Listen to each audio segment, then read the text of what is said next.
The Suicide Hotel. Nestled on the jagged cliffs overlooking the roaring Tequendama Falls, the Hotel del Salto had once been the epitome of elegance and luxury. Built in 1923 by the renowned architect Carlos Arturo Tapias, it stood as a testament to the opulence of its time. But as decades passed, the allure of the hotel faded, replaced by whispers of its macabre history. Locals no longer referred to it by its official name. Instead, they called it the Suicide Hotel. The tales began long before the hotel's construction. According to legend, the indigenous Misca people, fleeing from Spanish colonizers, chose death over enslavement. They leapt from the cliffs into the misty abyss of the falls, their spirits said to linger in the swirling waters below. Over time, the site's tragic energy seeped into the land itself. When the hotel was built, it seemed almost predestined to become a haven for despair. In 2024, Elena Morales, an ambitious journalist with a penchant for the paranormal, arrived at the now abandoned Hotel del Salto. Its imposing facade loomed like a skeletal ghost against the cloudy sky. Once transformed into a museum, the hotel had closed again after a series of inexplicable incidents frightened away even the most daring visitors. Elena had come to investigate the haunting tales for her new documentary series, Echoes of the Unseen. Her cameraman, Victor, was less enthusiastic. "I've seen enough horror movies to know this is a bad idea," he muttered as he unloaded their gear. An abandoned hotel, near a waterfall known for suicides. Sounds like a death trap. Elena rolled her eyes. "That's the point, Victor. People love these stories, and if there's even a shred of truth to the legends, we'll have a hit on our hands."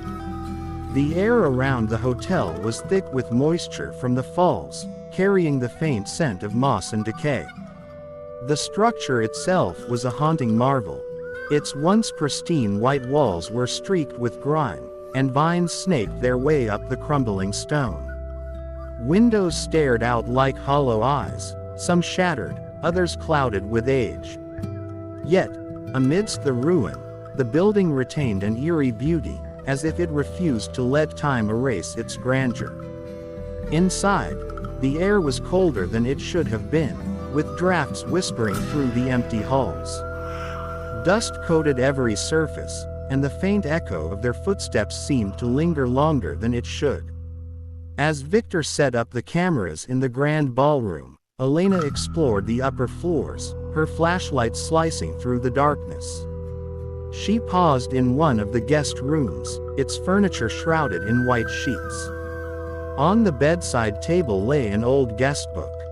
Flipping through the brittle pages, she found entries that began normally enough: names, dates, and glowing reviews of the breathtaking views. But as the entries neared the hotel's closure, the tone shifted. Scribbled lines spoke of sleepless nights, chilling whispers, and an overwhelming urge to get closer to the falls. Victor's voice crackled through her walkie-talkie. "Elena, you've gotta see this." She hurried downstairs to find him in the ballroom. He had set up a camera aimed at the massive arched windows, which framed the falls in the distance. But it wasn't the view that caught his attention. On the camera's monitor, faint figures appeared to be moving across the room, their forms translucent and flickering like old film projections. Yet, to the naked eye, the room was empty. "It's probably a glitch," Elena said, though her voice wavered. Victor shook his head. "I don't think so. Watch this." He walked into the frame, standing where one of the figures had been. As he did, a chill visibly rippled through him, and the monitor showed the figure dissolving, as if his presence disrupted it. That night, Elena couldn't sleep. The hotel seemed alive with sounds, soft whispers, distant laughter, and the occasional thud echoing through the halls. She decided to review the footage alone, hoping to distract herself. As she scrubbed through hours of recordings, something caught her eye. In the footage from the grand staircase, a figure appeared at the top landing. The woman wore a flowing dress, her hair cascading over her shoulders. She stood motionless, her head tilted as if listening. Then, without warning, she turned and walked through the wall. Alina's heart raced. She rewound the clip and played it again. The woman's features were clear enough to discern her sorrowful expression. It wasn't just an anomaly. It was a ghost. By morning, she and Victor decided to investigate further. They ventured into the basement, a part of the hotel that had been closed off even before its abandonment. The air grew colder as they descended, and an oppressive silence enveloped them. At the far end of the basement, they discovered a small room with a stone altar at its center. The walls were etched with symbols, similar to the ones Elena had seen in indigenous artifacts from the Miska tribe. "What is this?" Victor whispered, shining his flashlight over the carvings. "A ritual site," Elena replied. "It's possible the Miska performed ceremonies here. Maybe even sacrifices." As she examined the altar, a wave of nausea washed over her. Her vision blurred, and for a moment, she felt as though she were falling. The sensation passed quickly, but the unease lingered. On their third night, the tension reached its breaking point. Victor awoke to the sound of footsteps outside his room. Grabbing his camera, he followed the noise down the corridor. It led him to the balcony overlooking the falls. There, he saw the woman from the footage, her dress billowing in the night breeze. "Who are you?" he called out. She turned to him, her eyes hollow and glistening with tears. "Why did you come here?" she whispered, her voice carrying a sadness that pierced his soul. Before he could respond, she stepped onto the ledge and leapt. Victor rushed to the edge, but there was no sign of her. Instead, he found Elena standing at the balcony's corner, her eyes wide with terror. "She spoke to me," Elena said. "She said they're trapped, all of them, and if we don't leave now, we will be too." Without another word, they gathered their equipment and fled. As they drove away, the outline of the hotel disappeared into the mist, its secrets left behind but not forgotten. Epilogue. Elena's documentary never aired. The footage was too raw, too chilling. She left journalism shortly after, retreating to a quiet life far from the world of ghosts and legends. But late at night, when the wind howled and the shadows grew long, she sometimes thought she could hear the roar of the falls, and the whispers of those who leapt into eternity. A year later, Elena received an unexpected call. It was from Sofia Vargas, a historian specializing in indigenous cultures. Sofia had stumbled upon Elena's unpublished footage and begged for a meeting. Reluctantly, Elena agreed. Sitting across from Sofia in a dimly lit cafe, Elena felt the weight of her decision. "I don't think you understand," she said. "The hotel, it's not just haunted. It's alive. It feeds on despair." Sofia nodded. "That's exactly why I need your help. The symbols you found in the basement, they're part of an ancient Miska ritual. I believe the hotel is a gateway, a liminal space between this world and the next. If we can understand the ritual, we might be able to close it." Despite her better judgment, Elena felt a flicker of curiosity. "What makes you think it can be closed?" Sofia leaned in, her voice low. "Because the Miska left behind instructions. They believed the spirits could be freed. But it requires someone to finish what they started." Elena and Sofia stood at the edge of the Tequendama Falls the following evening, the hotel looming above them like a malevolent sentinel.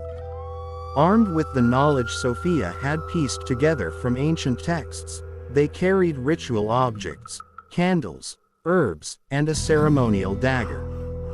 The two women ventured back into the basement, the air feeling heavier than before. The carved symbols on the walls seemed to pulsate, as though responding to their presence. Sophia began chanting in the Miska language, her voice steady and rhythmic. Alina's hands trembled as she placed the offerings on the altar. As the ritual progressed, a low rumble echoed through the room. The walls seemed to shift, the carvings glowing faintly. Suddenly, a spectral figure emerged from the shadows, a Miska elder, his translucent form radiating sorrow and power. "Why have you come?" The elder's voice boomed, resonating in Alina's chest. "We seek to end the suffering," Sophia said, her voice firm. "To free the spirits trapped here." The elder's gaze softened, but his expression remained grave. "The curse was born of despair. Only through sacrifice can it be undone." Before either woman could respond, the room erupted in chaos. Ghostly figures materialized, their anguished cries filling the air. The walls seemed to close in, the symbols burning brighter.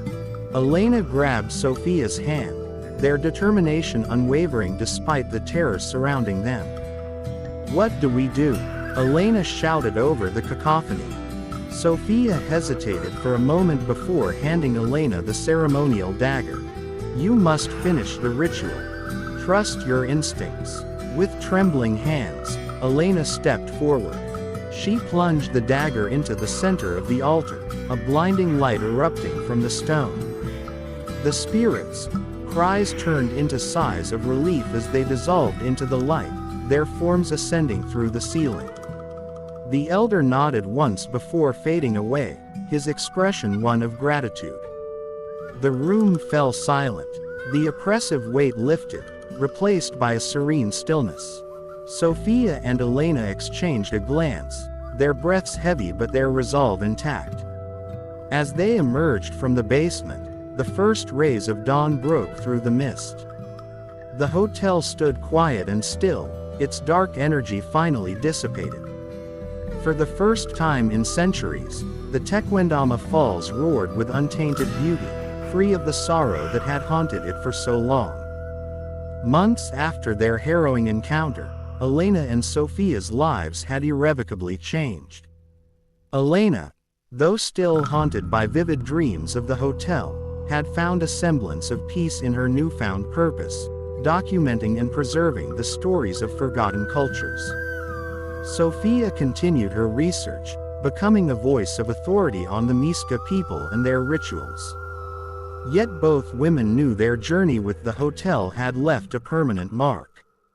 One evening, Elena received a package without a return address.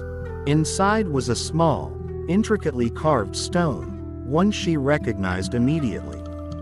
It was from the altar in the basement of the Hotel del Salto. Attached was a note written in neat, looping handwriting. "The spirits thank you, but the echoes of despair linger. Do not forget them." Elena's heart raced as she turned the stone in her hands. It seemed to hum with energy, a faint warmth radiating from its surface. She couldn't shake the feeling that her connection to the hotel wasn't entirely severed. Far away, in the shadow of Tequendama Falls, the Hotel del Salto stood silent. Its windows no longer glowed with ghostly light, its halls no longer echoed with anguished cries.